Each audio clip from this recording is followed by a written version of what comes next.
A graça e a paz de nosso Senhor Jesus Cristo a todos os irmãos da comunidade cristã Fruto do Espírito. Meu nome é Fabrício e nós estamos aqui mais uma vez para ministrarmos uma aula da nossa Escola Bíblica Dominical, agora mais uma vez de forma online, para que Deus possa nos abençoar e nos ensinar um pouco mais da sua palavra. Amém, irmãos? Então, hoje nós estaremos estudando a lição de número 9, que traz por tema as bênçãos de Deus para o homem. Que maravilha, né? Quem não gosta de bênçãos? E esse tema é um tema que nos alegra, que chama a nossa atenção, porque todos nós queremos saber as bênçãos que Deus tem para nós. Quais são as bênçãos que Deus tem preparado para cada um de nós? Deus sempre tem uma bênção para mim, tem uma bênção para você, e porque Ele nos fez promessas, e nós vivemos por essas promessas, pelas bênçãos prometidas a cada um de nós. Então nós vamos estudar nessa lição de número 9, as bênçãos de Deus para o homem nesta manhã. Amém?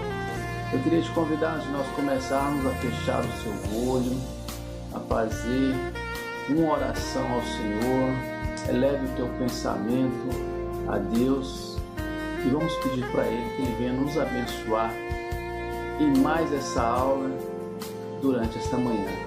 Amém? Senhor nosso Deus e nosso Pai, nós te louvamos, ó Deus, por estarmos aqui, ó Deus, para aprendermos mais de Ti, nesse ambiente virtual, ó Deus, nessa aula online. Pedimos que o Senhor venha, ó Pai, nos ensinar, que o Teu Espírito Santo venha iluminar a nossa mente, o nosso coração, para que nós possamos aprender mais de Ti, ó Pai. Abençoa a Tua igreja, abençoa o Teu povo, ó Deus, abençoa, ó Pai, essa terra, abençoa este país. Senhor, em nome de Jesus Cristo, nós precisamos das Tuas bênçãos e nós estaremos estudando nesta manhã as bênçãos do Senhor para o homem.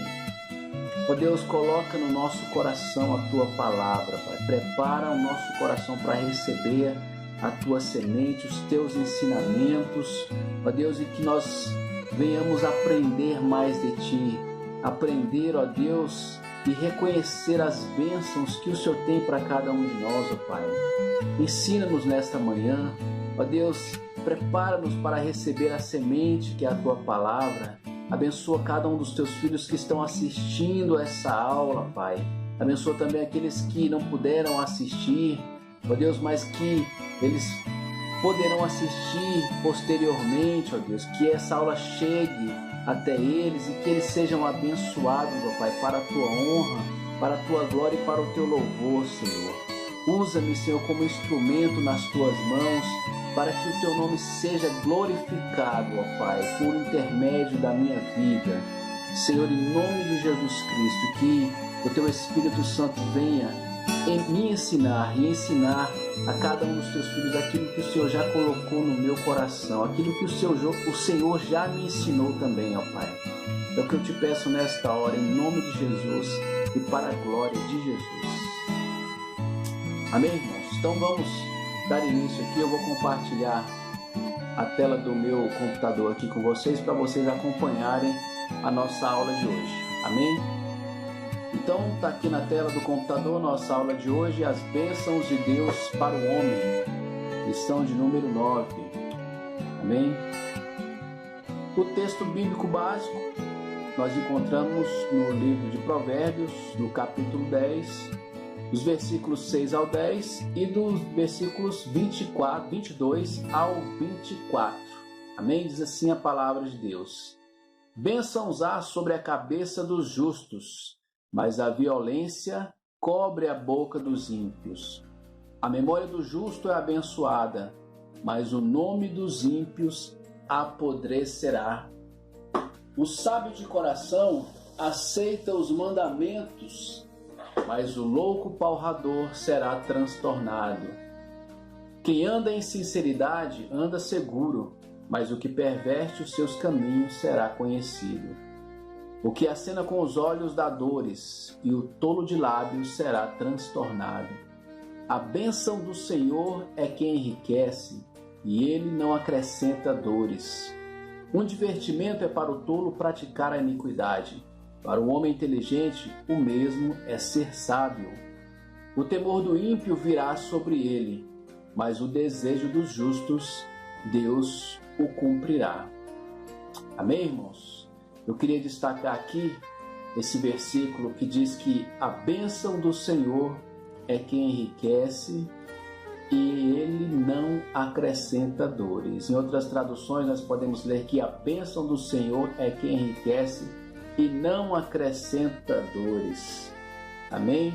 Então a bênção do Senhor, além dela enriquecer, não só financeiramente, mas espiritualmente, em todas as áreas das nossas vidas, a bênção do Senhor é a que nos enriquece e ela não acrescenta dores. Glória a Deus, louvado seja o nome do Senhor. Vamos dar continuidade aqui. O texto áureo da nossa lição de hoje nós encontramos no livro do Êxodo, no capítulo 23, no versículo 25, diz assim a palavra de Deus: E servireis ao Senhor, vosso Deus, e Ele abençoará o vosso pão e a vossa água, e eu tirarei do meio de ti as enfermidades. Louvado seja o nome do Senhor. Então esse texto, o texto áureo, diz que quando nós servimos ao Senhor, o nosso Deus, Ele abençoará o nosso pão e a nossa água, e Ele tirará do meio de nós as nossas enfermidades. Amém, irmãos? Olha só que promessa maravilhosa. Se nós servirmos ao Senhor nosso Deus, Ele abençoará o nosso pão e a nossa água e tirará do meio de nós as nossas enfermidades. É o nosso texto áureo. Vamos dar continuidade aqui. E a primeira bênção que o autor da revista traz é a bênção do bem-estar ou a bênção da saúde. Nós vamos estudar aqui, ele separou aqui 3 bênçãos para nos ensinar por meio dessa lição de hoje, que é a bênção do bem-estar, a bênção do descanso e a bênção da salvação. Nós estaremos estudando aqui, acompanhando a revista, essas 3 bênçãos. Então a bênção do bem-estar, o que o autor nos diz? O autor diz que a saúde é uma das principais bênçãos destinadas ao ser humano. Deus promete saúde e cura para o seu povo. Olha só, irmãos. Deus promete saúde e cura para o seu povo. Em Êxodo 15, 26, diz assim a palavra de Deus: E disse: Se ouvires atento a voz do Senhor teu Deus, e fizeres o que é reto diante dos seus olhos, e deres ouvido aos seus mandamentos, e guardares todos os seus estatutos, nenhuma enfermidade virá sobre ti, das que enviei sobre os egípcios, pois eu sou o Senhor que te sara.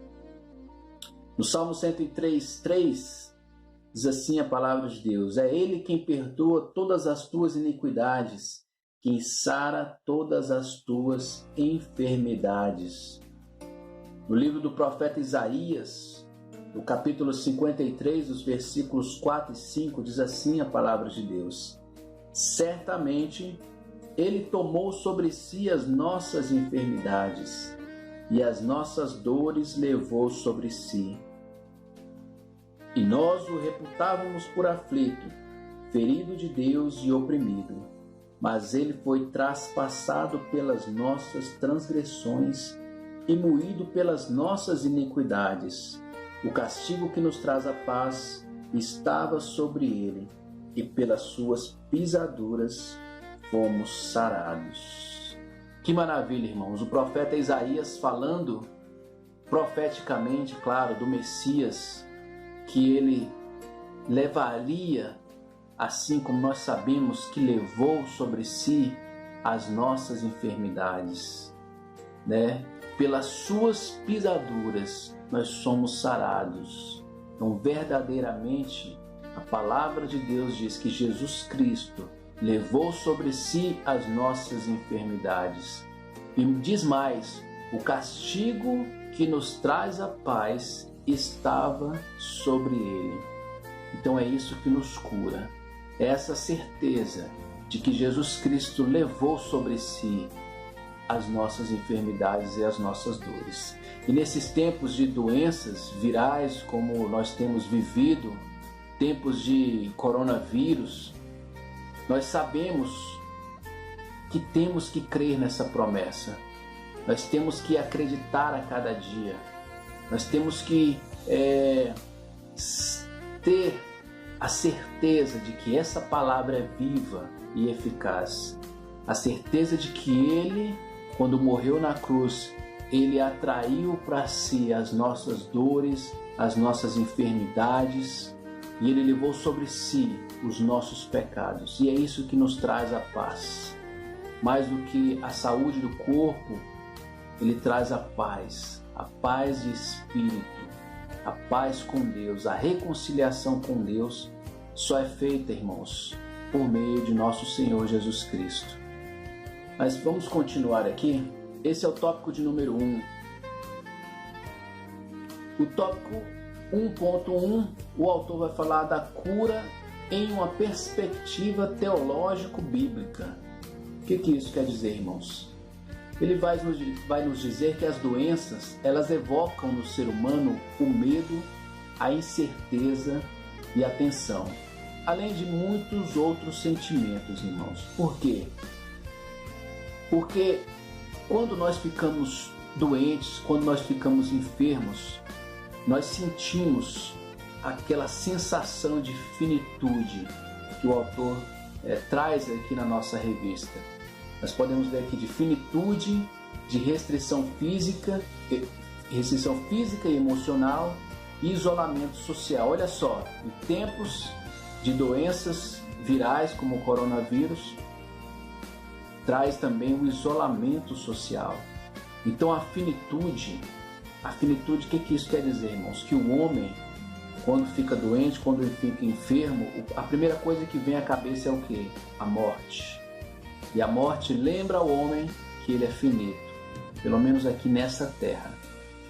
O corpo humano, quando ele fica enfermo, ele lembra ao homem que ele vai morrer, que um dia ele vai morrer e que ele não vai viver para sempre nessa terra. Esse sentimento de finitude que o autor quer nos ensinar. Também a doença traz restrições, tanto físicas quanto emocionais. O homem doente, a pessoa doente, o homem, a mulher doente, tem restrições físicas. Ele sente na pele, sente no seu corpo a dor da enfermidade, a restrição de não poder fazer aquilo que ele está acostumado a fazer no seu dia a dia por causa de uma enfermidade. O homem sente isso também.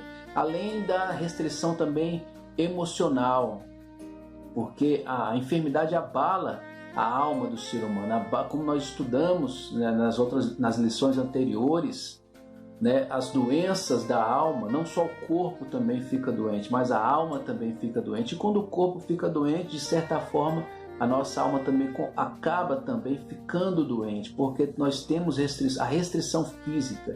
Assim como o autor diz também, o isolamento social por causa de uma enfermidade produz doenças mentais, produz doenças na alma. Por isso ele fala dos problemas emocionais também, irmãos. Então o homem, diante da enfermidade, diante da doença, ele tem todos esses sentimentos. Essa sensação da finitude, de que ele pode morrer daquela doença. As restrições físicas e emocionais e o isolamento social que a doença também traz. O autor também, ele pergunta quais ensinamentos podem ser extraídos das doenças. Quando ele faz essa pergunta, irmãos, o que ele está querendo dizer? É que a doença, muitas vezes, ela tem que ser vista do ponto de vista pedagógico, ou seja, o que Deus quer nos dizer por meio das enfermidades. O que Deus quer que nós tomamos consciência quando nós ficamos enfermos. Porque muitas vezes a enfermidade vem porque Deus permitiu e Ele tem algum propósito nisso, né? Nós entraríamos aí numa questão de vontade diretiva e vontade permissiva de Deus. Porque às vezes Deus permite que determinadas coisas acontecem e muitas vezes Deus quer. A vontade de Deus é aquela, Ele não somente permitiu, Ele quis. E muitas vezes Deus permite as doenças, como nós estamos vendo nos dias atuais. Deus está no controle de tudo, irmãos. Deus tem na palma das mãos o controle de todas as coisas. Então nada acontece. Um fio de cabelo nosso, ele não fica branco, ele não se torna branco ou preto sem a permissão do nosso Deus. Então Ele permite muitas vezes que as doenças venham. E o que o autor nos pergunta? Quais ensinamentos podem ser extraídos das doenças? E ele cita uma passagem bíblica na segunda carta do apóstolo Paulo aos Coríntios, no capítulo 12. Capítulo 12, no versículo 7, diz assim a palavra de Deus: E, para que não me ensoberbecesse com a grandeza das revelações, foi-me posto um espinho na carne, mensageiro de Satanás, para me esbofetear, a fim de que não me exalte. O autor entra aqui, irmãos, nesse momento, numa discussão em que o espinho na carne do apóstolo Paulo, que ele fala aqui nessa passagem bíblica, que seria uma enfermidade. Então, assim, eu não vou entrar em detalhes nessa discussão porque é uma discussão polêmica, porque ninguém sabe, na verdade, o que era esse espinho na carne que Paulo se refere nessa segunda carta que ele escreveu aos Coríntios. Então, o autor está aqui fazendo, digamos assim, uma suposição de que o espinho na carne de Paulo seria uma enfermidade. E essa enfermidade teria um propósito, que era que ele não se ensoberbecesse de todas as revelações que Deus teria feito a ele. Então, segundo o apóstolo Paulo, isso representaria um mensageiro de Satanás que o esbofetearia, para que ele não se ensoberbecesse pela grandeza das revelações que Deus fez a ele. Então o autor está supondo, nesse momento aqui, que o espinho na carne de Paulo era uma enfermidade, mas isso é extremamente polêmico, até porque a própria Bíblia, o próprio apóstolo Paulo não revelou se realmente era uma enfermidade. Amém? Mas, de qualquer forma, o que o autor quer dizer é que a enfermidade, a doença, muitas vezes, ela é uma das formas de Deus nos dizer alguma coisa, nos passar uma mensagem. Então nós temos que ver muitas vezes a enfermidade do ponto de vista pedagógico. O que Deus quer nos ensinar? Para onde Deus quer nos levar por meio dessa enfermidade? É isso que o autor quer nos ensinar nesta manhã. Amém? Vamos continuar? O tópico 1.2, o autor da revista vai falar da cura física, ou seja, a cura do corpo. No Antigo Testamento ele vai trazer aqui alguns exemplos. Abimeleque, em Gênesis 20, 17, os filhos de Israel, em Números 21, do 7 ao 9, e Moisés, em Êxodo, no capítulo 4, versículo 6 ao 7. Mas eu quero trazer para os irmãos aqui uma outra passagem, que não é nenhuma dessas aí, mas está no segundo livro dos Reis, no capítulo 20, os versículos 5 e 6. Diz assim a palavra de Deus: Volta e dize a Ezequias, príncipe do meu povo, assim diz o Senhor, o Deus de Davi teu pai: ouvi a tua oração e vi as tuas lágrimas. Eis que eu te curarei. Ao terceiro dia subirás à casa do Senhor. Acrescentarei aos teus dias 15 anos, e das mãos do rei da Assíria te livrarei, a ti e a esta cidade, e defenderei essa cidade por amor de mim e do meu e por amor de Davi, meu servo. Amém, irmãos? Então, nessa passagem, o que eu quero trazer aqui para os irmãos é uma das passagens que o autor cita na revista. Os irmãos que estão acompanhando pela revista podem ver essa passagem que está no segundo livro dos Reis. É muito conhecida, eu tenho certeza que a maioria dos irmãos conhece essa passagem, que o Senhor Deus fala para o profeta Isaías ir até a casa do rei Ezequias para informá-lo de que a enfermidade da qual ele estava cometido era mortal, que ele deveria arrumar a casa dele, arrumar as coisas dele, porque certamente ele iria morrer. Então nós sabemos que o rei Ezequias, ciente do que iria acontecer com ele, de que ele iria morrer, ele se vira para a parede e começa a chorar e a clamar a Deus para que ele se lembrasse de como ele tinha sido fiel a ele, como ele tinha buscado, como ele tinha ensinado ao povo a sua lei. E antes que o profeta saísse da casa do rei Ezequias, Deus manda que ele voltasse e falasse para o rei Ezequias que ele estaria acrescentando mais 15 anos na vida dele e que ele curaria daquela doença. Olha só que maravilha. Deus diz que a doença é mortal, E ao mesmo tempo Deus manda o profeta voltar para dizer o quê? Que ele vai curar da doença mortal e vai acrescentar 15 anos na vida do rei Ezequias. Mas um detalhe interessante, irmãos, é que no segundo versículo que eu li, Deus revela por que curaria Ezequias. É o que nós estávamos falando. O sentido, digamos assim, pedagógico daquela enfermidade era para chamar a atenção do rei Ezequias, Porque Deus sabia, Deus conhecia o coração daquele rei, sabia que ele se voltaria mais uma vez para Deus.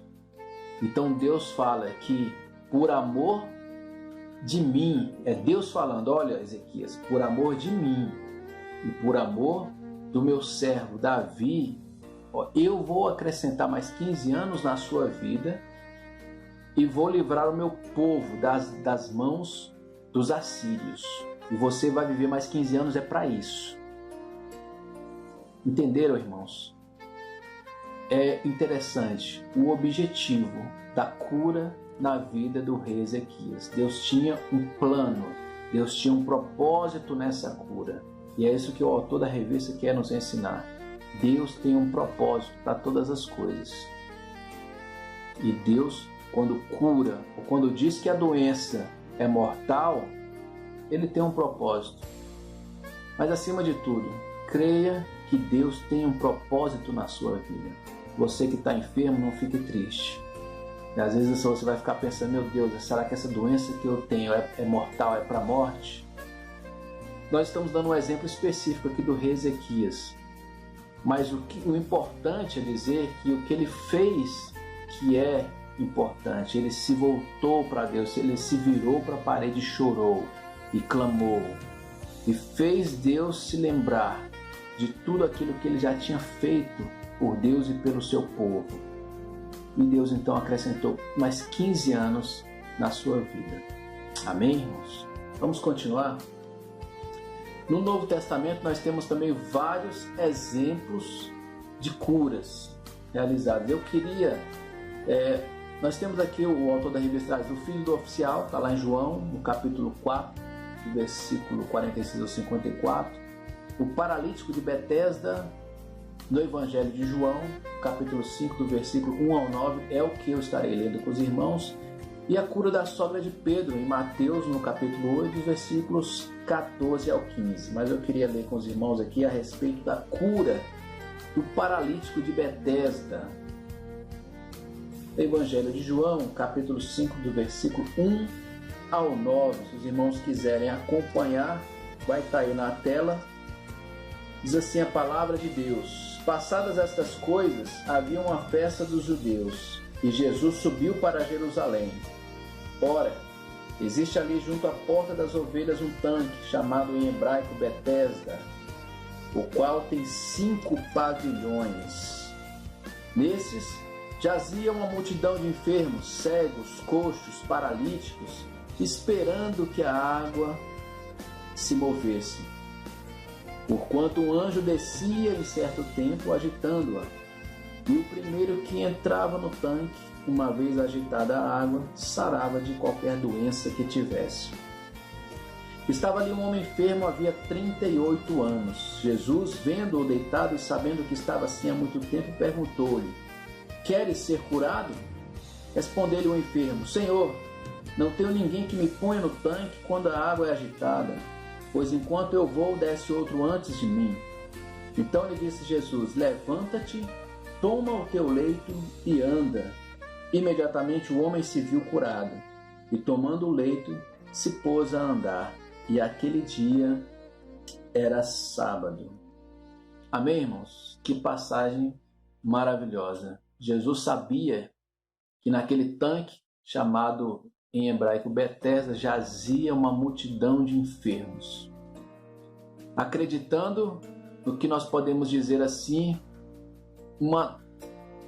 de certa forma, uma tradição, ou a Bíblia diz, o autor, né, o apóstolo João, diz que aquelas pessoas ficavam ali amontoadas, crendo que o que acontecia era que um anjo vinha ali, movimentava as águas, e aquele que primeiro descesse as águas após elas serem movimentadas seria curado de qualquer enfermidade. Irmãos, o que eu vejo é que Jesus veio também para acabar com esse tipo de crença, para acabar com esse tipo de coisa, para acabar com esse tipo de movimento. O que cura não são os movimentos, irmãos. Quem cura é Jesus Cristo. O que cura é a fé. E é interessante que Jesus pergunta para aquele paralítico: você quer ser curado? Pode parecer até óbvio demais, né? Claro que ele queria. Ele estava ali amontoado junto com milhares de outros enfermos porque ele queria ser curado, porque ele acreditava que no movimento das águas, se ele conseguisse descer, ele seria curado. Mas o que Jesus queria dizer para ele é o seguinte: se você crer, você será curado. Se você crer em mim, na minha palavra, você será curado. Então, ele queria tanto ser curado, mas ele não conseguia nem dizer que queria ser curado, porque ele continuou acreditando que ele disse para Jesus que quando as águas eram agitadas ele não conseguia chegar, porque um sempre ia na frente dele e chegava antes dele, por ele ser paralítico, claro. E ele há 38 anos estava nessa vida, né, esperando as águas serem agitadas, esperando o próximo movimento. E você, irmão? Você está esperando o quê? O próximo movimento? A próxima onda? O próximo anjo? Jesus Cristo já veio, já levou sobre si as nossas enfermidades e Ele vive para sempre. É Ele quem cura, é Ele que traz a bênção da cura para o seu corpo. Amém, irmãos? Creia somente nele. Vamos prosseguir a nossa aula. E tópico 1.3, agora ele vai trazer um exemplo aqui, irmãos, que ele chama de cura integral. O que ele quer dizer com cura integral? Então ele nos traz aqui a passagem do paralítico de Cafarnaum, que está no Evangelho de Mateus, no capítulo 9, do versículo 1 ao 8. Vamos ler? Mateus, capítulo 9, versículo 1 ao 8. Entrando Jesus num barco, passou para o outro lado e foi para a sua própria cidade. E eis que lhe trouxeram um paralítico deitado num leito. Vendo-lhes a fé, Jesus disse ao paralítico: Tem bom ânimo, filho, estão perdoados os teus pecados. Mas alguns escribas diziam consigo: Este blasfema. Jesus, porém, conhecendo-lhes os pensamentos, disse: Por que cogitais o mal no vosso coração? Pois qual é mais fácil, dizer: Estão perdoados os teus pecados, ou dizer: Levanta-te e anda? Ora, para que saibais que o Filho do Homem tem sobre a terra autoridade para perdoar pecados, disse então ao paralítico: Levanta-te, toma o teu leito e vai para a tua casa. E levantando-se, partiu para a sua casa. Vendo isso, As multidões possuídas de temor glorificaram a Deus que dera tal autoridade aos homens. Amém? Então Deus cura um paralítico, conhecido como paralítico de Cafarnaum. Uma passagem também bastante conhecida dos irmãos, em que alguns homens levam um paralítico até nosso Senhor Jesus Cristo para ser curado. E Jesus Cristo, vendo-lhes a fé, diz àquele homem: tende bom ânimo. Olha só, irmãos, o que Jesus diz para aquele homem? Tende bom ânimo. Vamos acompanhar aqui na nossa lição? O autor traz 3 dimensões que ele chama de cura integral. A primeira dimensão é psicológica, quando Jesus diz àquele homem: filho, tem bom ânimo. Então Jesus, em primeiro lugar, se preocupou com a dimensão psicológica daquele homem e o curou. Curou a sua alma em primeiro lugar, que é a dimensão psicológica. Filho, tem bom ânimo. Em seguida, a dimensão espiritual.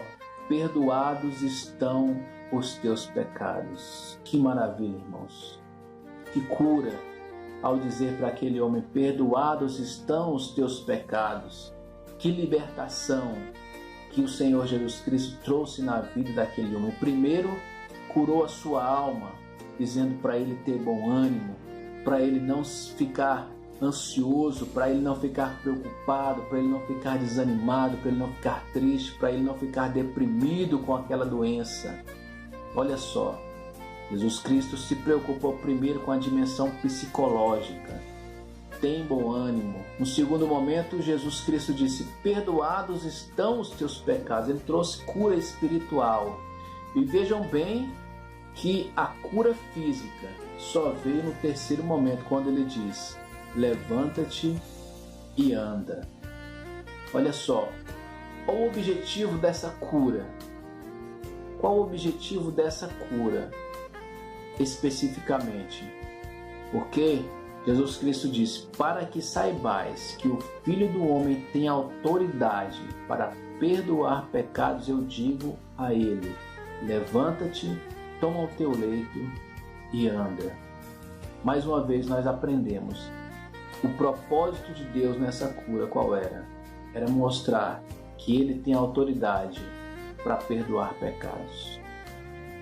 Porque a multidão e os fariseus, eles achavam que ele não tinha autoridade para perdoar pecados, porque ele não era Deus. Só Deus tem autoridade para perdoar pecados. E Jesus Cristo mostra a eles que ele era o Filho de Deus. Ele era o próprio Deus encarnado ali. E ele tinha e tem autoridade para perdoar pecados.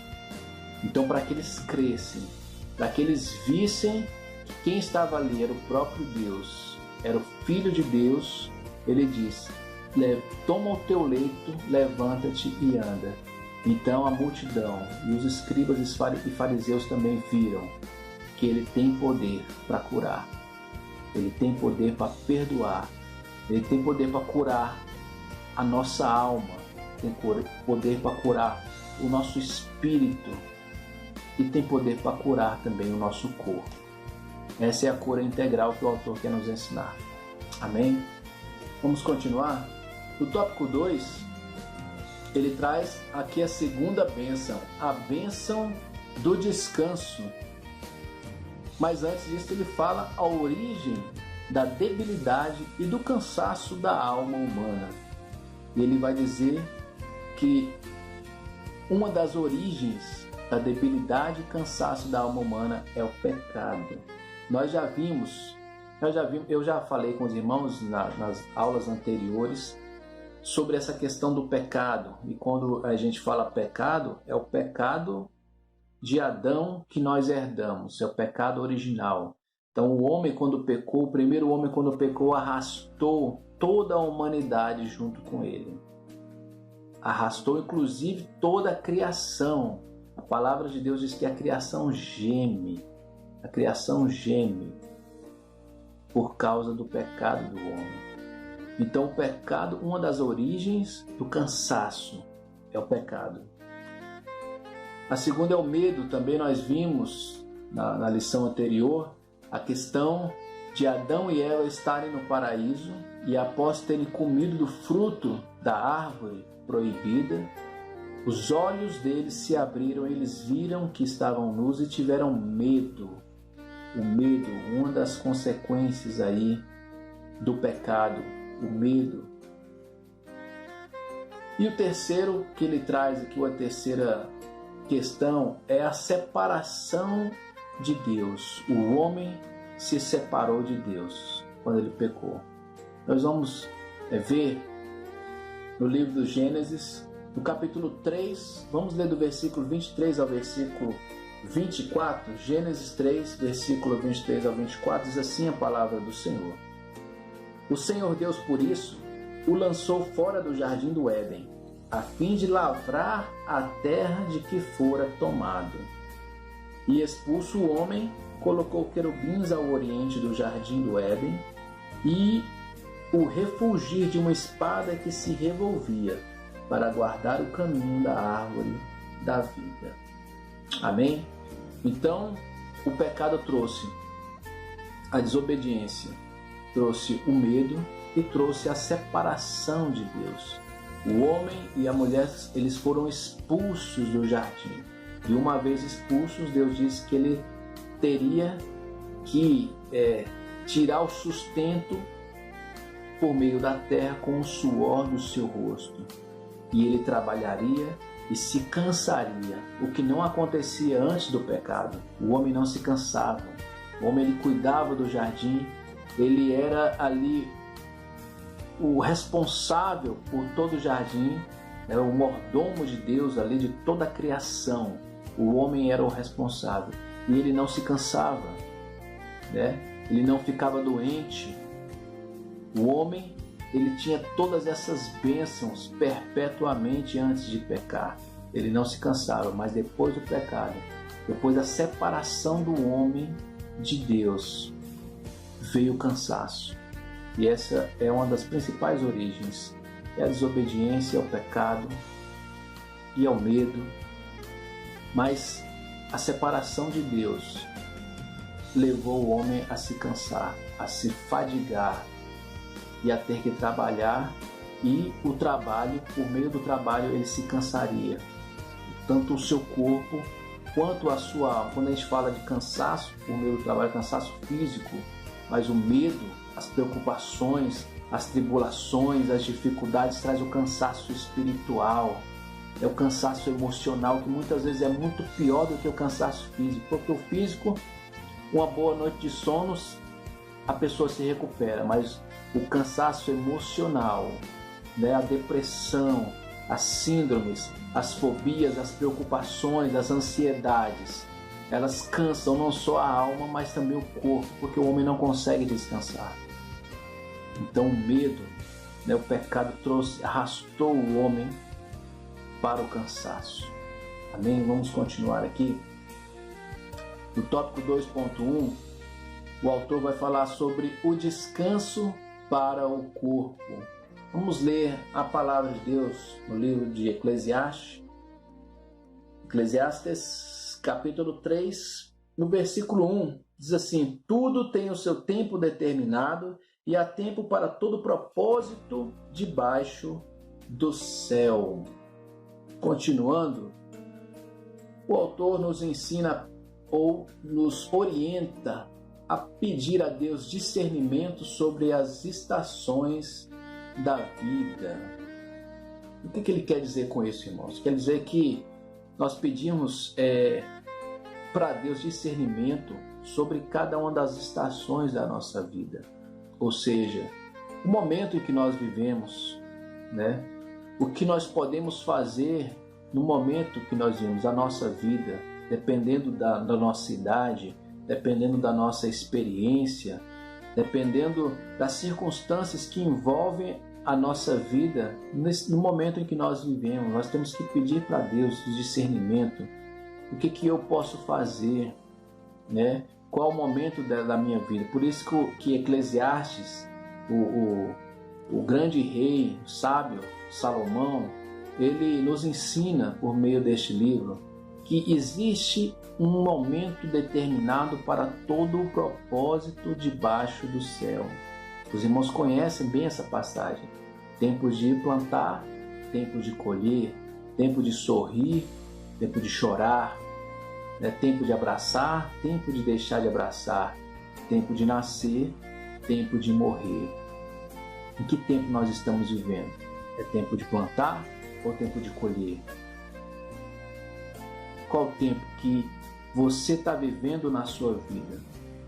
Por isso que nós temos que pedir discernimento para Deus, para saber qual é o nosso tempo agora, o que nós devemos fazer, quais são as atitudes que nós devemos tomar, aquelas atitudes que nós temos que tomar e que nós não tomamos porque ainda não tivemos esse discernimento de Deus. Busque em Deus.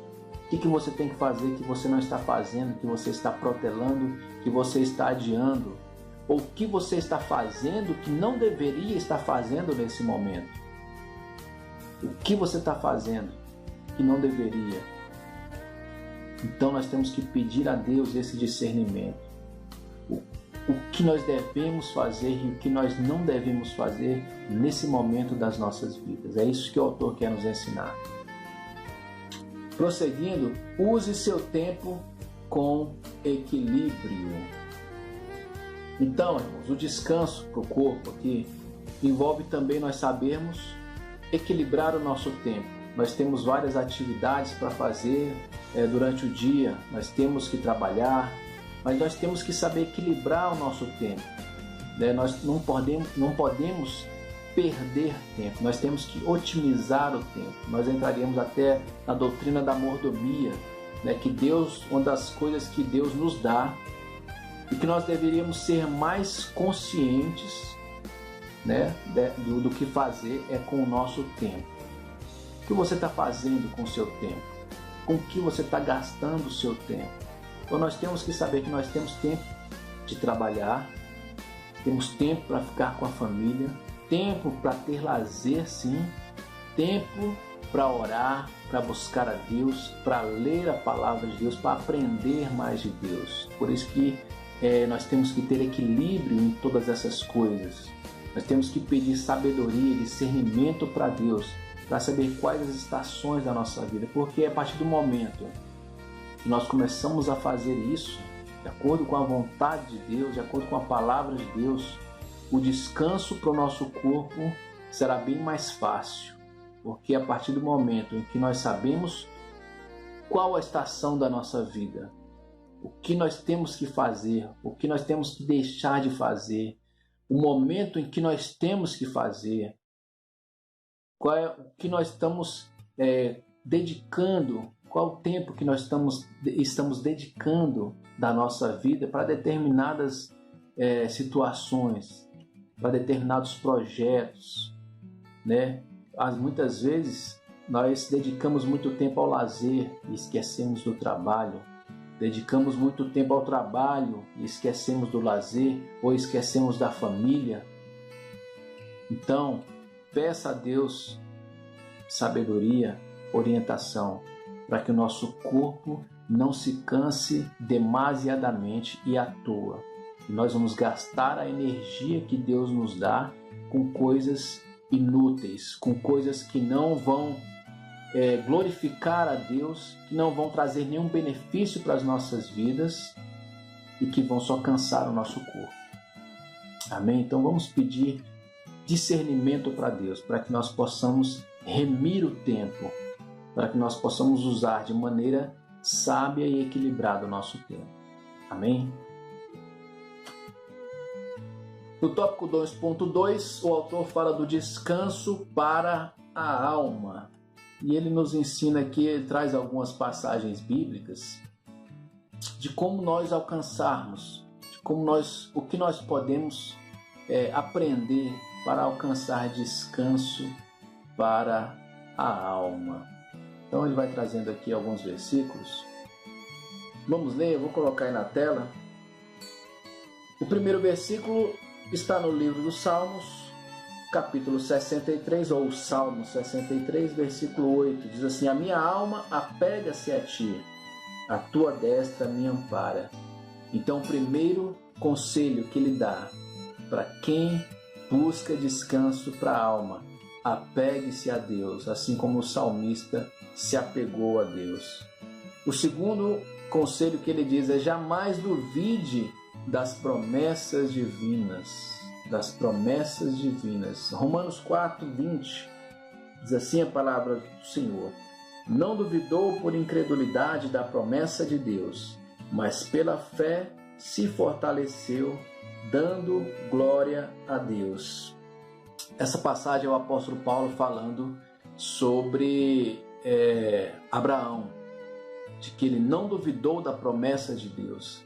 Mesmo com a idade avançada, ele continuava crendo que Deus daria um descendente a ele, segundo a promessa, né? Que Deus faria dele uma grande nação por meio desse filho, do filho da promessa, que foi Isaac. Então o apóstolo Paulo, no livro de Romanos, na carta de Paulo aos Romanos, no capítulo 4, versículo 20, ele fala aqui de Abraão. Em Jeremias 29, 11, diz assim a palavra de Deus: eu é que sei que pensamentos tenho a vosso respeito, diz o Senhor, pensamentos de paz e não de mal, para vos dar o fim que desejais. Então, o que ele nos orienta: conheça os planos de Deus. Conheça os planos de Deus. Interessante, irmão, nós falamos em conhecer os planos de Deus, porque muitas vezes nós não sabemos quais são os planos de Deus. E por onde é que nós podemos conhecer os planos de Deus? Eu disse numa outra aula que para nós sabermos qual é a vontade de Deus, nós temos que renovar a nossa mente. Em Romanos 12, 2 diz: e não vos conformeis com este mundo, mas renovai a vossa mente, para que experimenteis qual seja a boa, agradável e perfeita vontade de Deus. Então, os planos de Deus nós conhecemos por meio da palavra dele. É estudando a palavra dele, é buscando o conhecimento da palavra dele, nós conhecemos quais são os planos de Deus para a nossa vida. Amém? Receba a paz que há em Deus. Filipenses 4, 7, eu pulei aí, né, irmãos? Confie na provisão divina. Filipenses 4, 19. Diz assim: e o meu Deus, segundo a sua riqueza em glória, há de suprir em Cristo Jesus cada uma das vossas necessidades. Que maravilha! Quer descanso para a alma? Confie na provisão divina. Quer descanso para a sua alma? Receba a paz que há em Deus. Filipenses 4,7 diz assim: a paz de Deus, que excede todo entendimento, guardará o vosso coração e a vossa mente em Cristo Jesus. Que maravilha! Então, irmãos, todos nós queremos descanso para a nossa alma. Queremos viver sem preocupações, queremos viver uma vida plena, queremos ter paz na nossa alma. E o autor nos ensina aqui, por meio de alguns desses versículos, o que nós devemos fazer e na verdade, a palavra de Deus nos ensina. Nós devemos confiar nas promessas de Deus, devemos confiar na vontade de Deus, devemos descansar em Deus, crer na provisão divina, crer que todas as coisas estão no controle dele. Nosso Senhor Jesus Cristo, em várias passagens, nos ensinou a não andarmos ansiosos por coisa alguma, né? Então, uma das passagens que mais me chama a atenção, que nosso Senhor Jesus Cristo nos ensina a como ter paz, a como ter descanso para a alma, está num dos evangelhos, nós podemos dizer assim, está no evangelho de João também e de Marcos, mas no evangelho de Mateus, eu vou ler aqui para os irmãos e vou colocar aí na tela. Vinde a mim, todos os que estáis cansados e sobrecarregados, e eu vos aliviarei.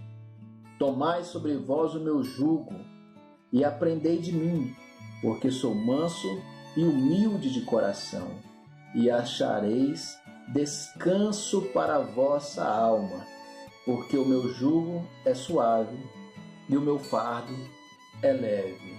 Amém, irmãos? Então, nosso Senhor Jesus Cristo nos ensinando, e o que Ele nos ensina?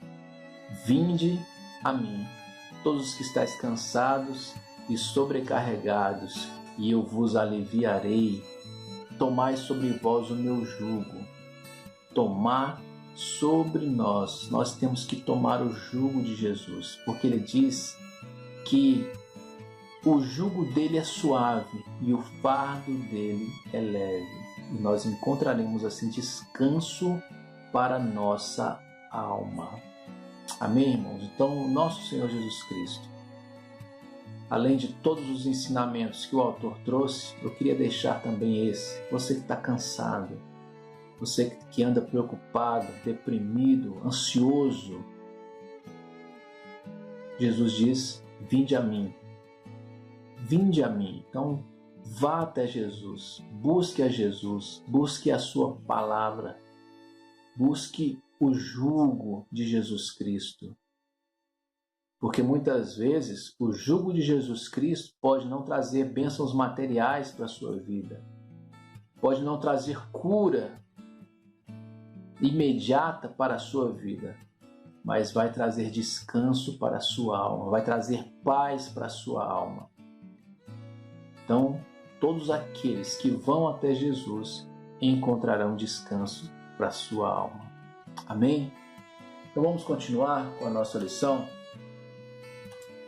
O tópico 3, ele vai falar sobre a bênção da salvação. A bênção da salvação. E o autor diz aqui que a bênção da salvação é a maior e a melhor bênção de todas. E é claro, é óbvio, né, que a salvação é o que todo homem quer, na verdade. Todo homem quer ser salvo. Todo homem quer ir morar no céu com Jesus Cristo. Todo homem quer. E aqui eu estou generalizando, porque alguns vão poder dizer, mas o ateu ele não acredita nisso, né? Mas no fundo, o homem ele quer morrer e ir para um lugar bom. A salvação das nossas almas, a salvação da condenação, é o que o homem quer, é o que o homem busca, é o que a maioria acha que vai alcançar. A salvação, que vai morar com Deus no céu e que vai estar diante de Jesus Cristo um dia. É a salvação, irmãos. É a reconciliação com Deus. Assim como o primeiro homem arrastou o homem a se afastar de Deus, né? Houve aquela quebra da comunhão que existia entre Adão e Deus. Por meio de Jesus Cristo, nós somos reconciliados com Deus, né? É interessante que esse tópico, o autor usa usa 2 tópicos para falar da salvação. É claro que nesse momento ele está falando da bênção da salvação. Então, irmãos, o autor ele usa apenas 2 tópicos para falar sobre a salvação. E a salvação, como ele próprio diz que é a maior e melhor bênção que Deus pode dar ao homem, assim eu fiquei bastante surpreso, né, para falar de salvação, né, ainda mais para falar de salvação para nós, né, da escola bíblica dominical, que já conhecemos, né, de certa forma, né, o que é salvação, mas assim, nós poderíamos nos aprofundar mais. Claro que assim não é o momento, digamos assim, não é a lição adequada, porque para falar de salvação, eu creio que uma revista inteira não seria suficiente para falar da bênção da salvação e de todas as implicações, todas as doutrinas que envolvem a salvação. Nós conhecemos a doutrina da salvação, a soteriologia, né? Sotério do grego significa salvação, e logia vem do logos, significa estudo. Então, o estudo da salvação, a soteriologia, né? É um estudo muito aprofundado, né? Da salvação, do que é a salvação, do alcance da salvação, da extensão da salvação, do objeto da salvação. Então, não é tão simples assim para o autor trazer em 2 tópicos. Mas nós temos que entender que ele está falando aqui da bênção da salvação. Então, especificamente, ele fala sobre a bênção da salvação. E ele nos ensina aqui, ele traz 2 perguntas aqui para a gente.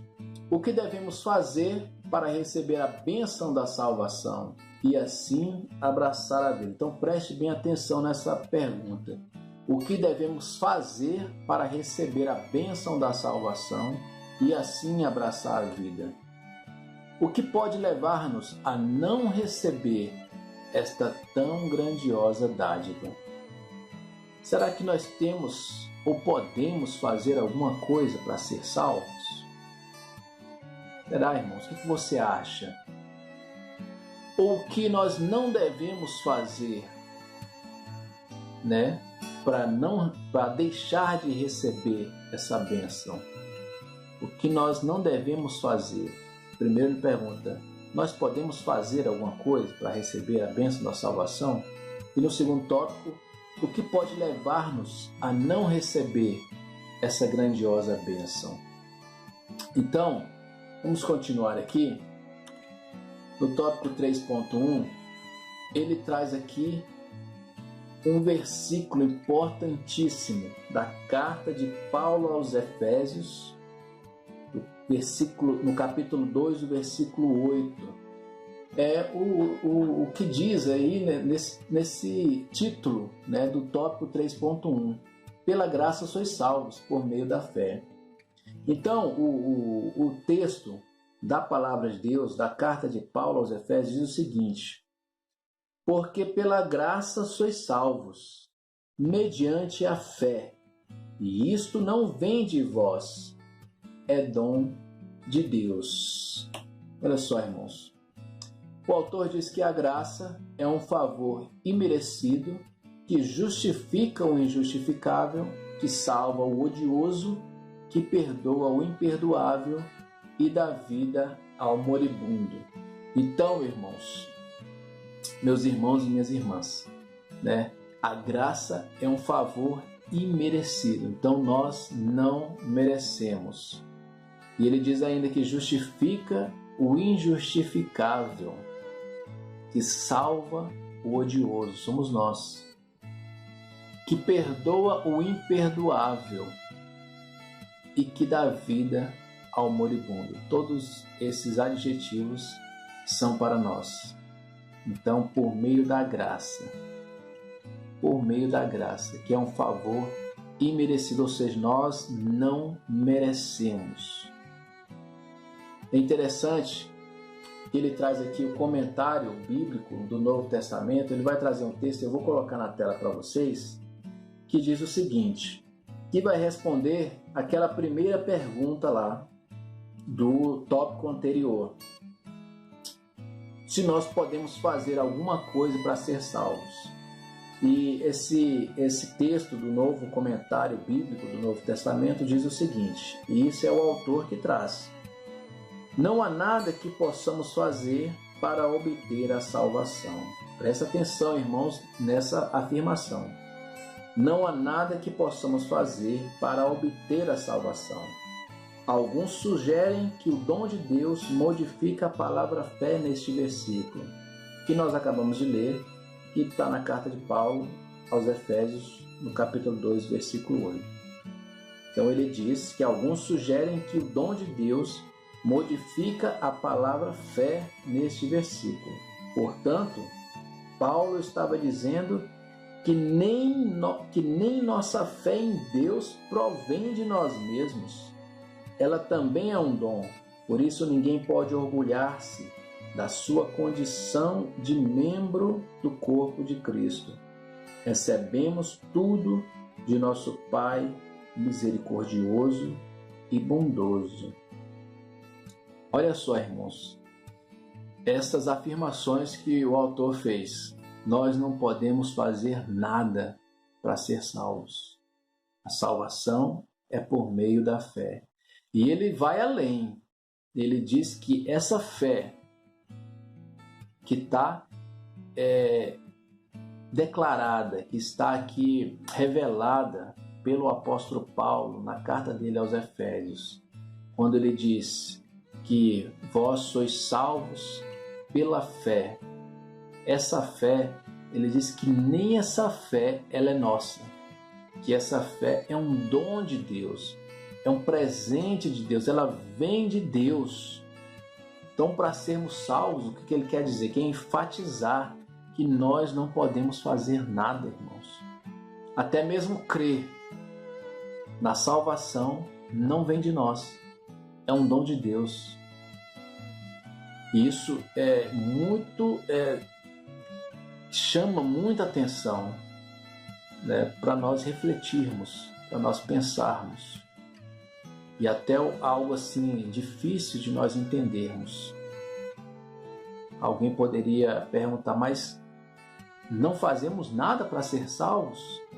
A obra é toda de Deus.